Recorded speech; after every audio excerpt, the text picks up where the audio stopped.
cool guy who is he's a dad, he's a granddad. He goes to church all the time. He's a carpenter, and he realizes, well, not realizes, he knows that there's all these elderly people that don't have the means to fix their houses. They're all dilapidated. He's got the skill set, means, the energy. Let's put together something. He asked me to help, like, let's share the message, and yeah, like, let's put some windows in. Like a few $100 of windows could make all the difference for an old lady. Oh my God, you could save her life in the wintertime. Really? I gave him a call, and I was like, listen, this is what happened during the meditation. I swear an angel reached in and grabbed my heart and just turned it and said, this is what you need to do, man. Like, look at the way these people are living here, you know? Because people shouldn't have to live like that, you know? Let me know when you're going. I'll come down. Yeah. I'll come swing a hammer. I don't know what I'm doing, but... But they've got holes in their roofs. They've got, some of them have broken windows they haven't replaced. The front stairs are falling off. And this isn't even about making these houses fancy or putting in marble or granite. I mean, this is about basic, like, get rid of the mold, get rid of the water, Fix the make roof sure... leaks. Yeah. Basic stuff. And I think it's very admirable of what you're trying to do. Thank you. Great cause. I think having a nonprofit to do this will open up some other doors like Mountain, grants. Right? I mean, it's like, it's just as a community to come together to be like, these are people, they deserve to be seen, they deserve to be heard, and they deserve to be comfortable and treated with love and respect, right? The sales rep for Anderson Windows, and he's like, yeah, dude, we've got a truck of windows that are 3 years old. They're fine, but we can't sell them because the serial number's out of They'll fit in SKU. West Virginia. We'll go. Yeah. Like, yeah, can you frame a replacement window into a new frame or whatever, vice versa? Like, yeah, we'll figure it out. We'll make it work. I think this is a very worthy cause. I think it's very admirable of what you're trying to do.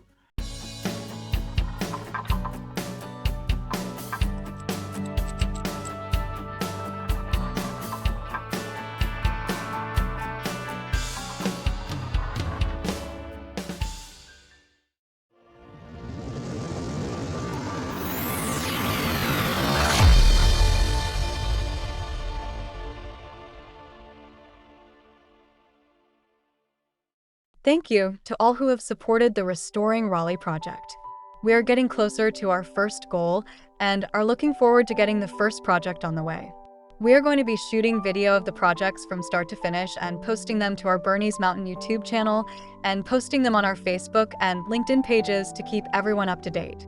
We sure appreciate all those who have donated from all over the country and all who have shared this mission on their pages. We are moving in the direction to start up a nonprofit organization to help this mission apply for grants and to make your donations tax deductible in the very near future. Daniel has been appearing on podcasts and working every day to help spread the awareness of this mission in every social media platform as possible. We even got a great mention on a podcast last week that we were not on. Thank you, Adam and Muggsy, for the shout out. What is the American dream? And I came from it. Like, I was the poster child for it. Yeah. And that's why it's like I have a soft spot or a gained soft spot, as I did travel the country as much as I did, where you see, I mean, especially if you get out of the bands of the coast, where that's where a majority of the wealth is. There's so many people just struggling just to survive and be a human, and it kills me. Yeah. And that's where that kind of whole, like, love and connection comes in, and it's like, what can you do? But I think what we can do is have conversations like this. Today, this afternoon, I just posted a 25-minute collaboration video that I did with this guy, that West Virginia thing. Saw that. Yeah, I didn't get a chance to watch it, but that's great. A cool guy who is, he's a dad, he's a granddad. He goes to church all the time. He's a carpenter, and he realizes, well, not realizes, he knows that there's all these elderly people that don't have the means to fix their houses. They're all dilapidated. He's got the skill set, means, the energy. Let's put together something. He asked me to help, like, let's share the message, and yeah, like, let's put some windows in. Like a few $100 of windows could make all the difference for an old lady. Oh my God, you could save her life in the wintertime. Really? Literally. And that's not in West Virginia, a winter storm that they're not typically ready for. You run out of heat, and that's where it was just a no-brainer. Like, him and I connected on a bunch of different levels, and when he asked, like, hey, would you mind sharing this? It was like, no, man, let's do a video. And in that video, I state, I'm gonna go down and I told him, I said, I can't wait to come down 3 or 4 days. I said, I was a carpenter, I was a builder, I'm very comfortable. I'm gonna go down there and swing a hammer That's for a awesome. few days I and love have a that. blast. That's great. It right? will be. Not like, oh, I'm gonna lose a day's wage or a couple days wage. It's gonna be gasket down there. I don't know them. They're strangers. Like, I am so jazzed about going down there for so many reasons. This guy's got a cool Bernese Mountain Dog. He just had like a new grandkid. Like, he lives Hell in this yeah. awesome. So like all these things, and that's the type of life that presents itself when you're not just whatever in that rat race. Let me know when you're going. I'll come down. Yeah. I'll come swing a hammer. I don't know what I'm doing, but Now, how big is what's your goal for this nonprofit? Let me ask you that question. Well, it's a small town, and really, it's right next to Beckley, West Virginia. Okay. Most of the people in Beckley don't even know that this town exists. It's that small. We have a very tiny post office, and it's only open from 8 a.m. till 10 a.m. Mm-hmm. That's all. There's only a couple hundred boxes in there. But when you drive through the town, you see that every single house is literally falling apart. There's no money here. There used to be. This town was a booming town. It was the heart of coal mining back in the 1850s. This is where it all started. This is why Beckley is a town. This town was here before Beckley. And then Beckley somehow got into this on the seat and became Raleigh County's, I'm not sure what you call it, the seat on the commission. Seat. Okay. And this town here, Raleigh, literally got forgotten about. And as the mining left and was slowly shut down, there was just no money here. And the folks that have lived here all their lives, they're living off of Social Security and they don't have the money to fix their homes. And a lot of them are from their 60s to their 80s. Yeah. And their front steps are falling off, their windows are broken, their roofs are leaking. I'm sure their electricity in their house is from 1950 and needs to be updated. And they can't afford those repairs. And when I drive through, it just absolutely breaks my heart to see people living like this. Yeah. And I just know that with the 30 years experience that I have, I can make these repairs so quick and so easy. And it's not that expensive to do so, but I can't just donate my time and my money into fixing every house in this town. There's got to be at least 100 houses that need fixing here, And I felt that I started a GoFundMe and put a video together and started throwing it out on Facebook, not thinking that I was going to even start a nonprofit. I just kind of did this at hey, let's see if we can get some money from the public and maybe we can get a few houses fixed. Some of the elderly women here who desperately need the work done was our main intention. But as we started collecting some funds, that's when the idea really started growing. And if you started a nonprofit, you might be able to get grants and be able to work this and really help this town. And that's how it just grew. I think my heart grew, my head grew, and I went, I think this is a very worthy cause. You can look for grants. You might be able to find through social services or something, because there is money available for seniors that need new windows or needs something that they might be able to get the windows, or whatever, and somebody put the windows in or something. There's money out there. People that know how to work the system. For us who don't know how to work the system, we're sort of lost. But there is money out there, and I think it's very admirable of what you're trying to do. Thank you. Great cause. I think having a nonprofit to do this will open up some other doors, like grants. Can you tap into Beckley at all and see if there's money there that you can get? Oh yeah. Okay, that's good, because if you could get to the people in Beckley, or even to a couple,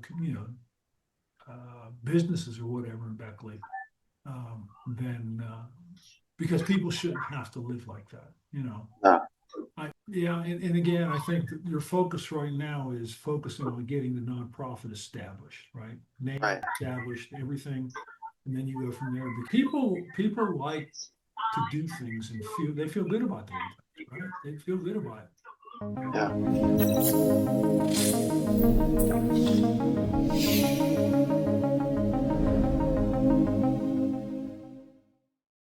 I gave him a call and I was like, listen, this is what happened during the meditation. I swear an angel reached in and grabbed my heart and just turned it and said, this is what you need to do, man. Like, look at the way these people are living here, you know? And he and we took a drive around and I saw the houses, and it wrenches my heart seeing how they're living. And where are you? We're in for people. Raleigh, West Virginia. Mm-hmm. It's a small town right next to Beckley, it's got the University of West Virginia, the state university here. And it's a big town, and it's been a huge town from the get-go because it was an old mining facility, old mining town. But over the years, the mining went away, and this town here just got left behind, literally left behind. So some of the houses that are in that video, I was able to show pictures of those houses from like 1910, and they're still here, and people are still living in them. But they've got holes in their roofs. They've got, some of them have broken windows they haven't replaced. The front stairs are falling off. And it's like, some of the houses you drive by, you can't even believe that they're living in them, except for there's a car in the driveway and you see them coming and going. You're like, wow. I mean, and it's not that these people it's not like it's a drug addict town. It's not like these people are bad people. It's not like they grew up here. These people are in their 60s, they're in their 70s. They don't have the money to fix it, so they just live this way. They're like, yeah, they don't have the money to fix it or move, right? Or pick up and do anything else, so they're stuck. No, they're living on whatever, their Social Security, When the town went to hell back in the 60s, I guess, is when it really started going downhill. And when I started digging into the research in this town, you could just see the decline immediately, where the opportunity to make money just disappeared when they shut all the mines down. Like right now, the mines are running again, but it's far too late to bring the town back from that, And what happened was a lot of people just started moving out, especially the younger folk just started moving out. And now, you just have a whole town of devastated homes, and when you drive through, you might even think that it's uninhabitable, But then you go to church and you meet these people, and to them, this is the norm. Like, they don't drive through and look at it like it's a horror show. They're at church. They're excellent people, and they even throw fundraisers and try to give back as much as they can to the community. They're always donating and having little picnics so they can give away clothes and stuff to the local people. And it's and this isn't even about making these houses fancy or putting in marble or granite. I mean, this is about basic, like get rid of the mold, get rid of the water, fix the make roof sure leaks. Yeah, basic stuff. And I hear that, and it's like those houses are representations of sometimes people's inner feelings too, right? It's like, I mean, that can't be conducive to good spiritual growth and self-knowledge and self-love, like all the things we talk about. And so when I hear this, and I, again, one of the things we kind of connected on. So I was in real estate. I was in construction. I used to flip houses and, rehab houses that needed it. So I know how truly inexpensive, even though obviously materials have gone up, but it's like for some 2x4s and some plywood and some plaster and some sheetrock, or a few things of tar paper and some shingles and some few able-bodied men, you can really fix somebody's house really, really quick. You can fix a street of houses, in a couple of weeks, and it doesn't take much. And I think that's what you're trying to accomplish. And we were just discussing too about not only donating money, but if there's materials that can be donated, if there's local pizza places that will donate pizza for the workers, right? I mean, it's like, it's just as a community to come together to be like, these are people, they deserve to be seen, they deserve to be heard, and they deserve to be comfortable and treated with love and respect, right? And it's like, it comes down to that.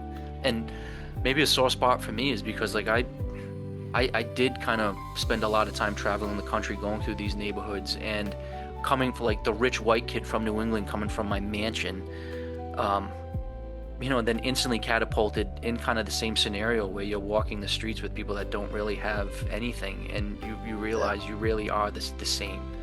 They just didn't have the rich parents that I had, or didn't have the opportunities that I have, and it's just, I don't know. So I say that for the people that have more and have the ability and have a little bit of extra. The people that don't are just the same, I mean, they're people just like you and I, and really they deserve to be treated with love and respect. Not they like making some big broad category, but and you'll never know when you're in the dumps. And maybe that's what, I never thought that I would be in a situation where money or house or security wasn't there for me. But the small taste that I had, I don't, no one should live like that. And whatever we can do. And that's why, you're actually taking that step, and however it grows or doesn't grow or expands, if you can, I think you can make it happen. So I get back to this fundraiser. So you have a video that you created that kind of has more the information, and so there'll be a link to that, right? Obviously we can put that in, and then if anybody wants to contact you personally, I'm assuming you'll be available and interested. And and I'll say this to put it out on air too, to make sure it's a reality. I stand by it. I plan on, once this thing goes down and get some projects going, I'd love to go down and donate a few days of my time, because I think it'd be awesome. Fun. It's not like, oh, I'm going to do something good and this is for my karmic repay. It's like, no, it'd be funnest, because I know you'd meet some awesome people. They'd probably cook you lunch, and you'd be able to make an incredible difference and hang out with your Bernese Mountain Dog and whatever. Well, I'm excited to see where this goes, and I appreciate you reaching out to me to share it. I'm happy we became friends, and I'm honored that I can be a part of helping this get out there, because I think it's important. Yeah, I appreciate it too, man. Let me know when you're going. I'll come down. Yeah. I'll come swing a hammer. I don't know what I'm doing, but... You can help by watching the video, liking and subscribing to Bernie's Mountain YouTube channel, reposting the links to the GoFundMe fundraiser, and sharing this mission everywhere you can.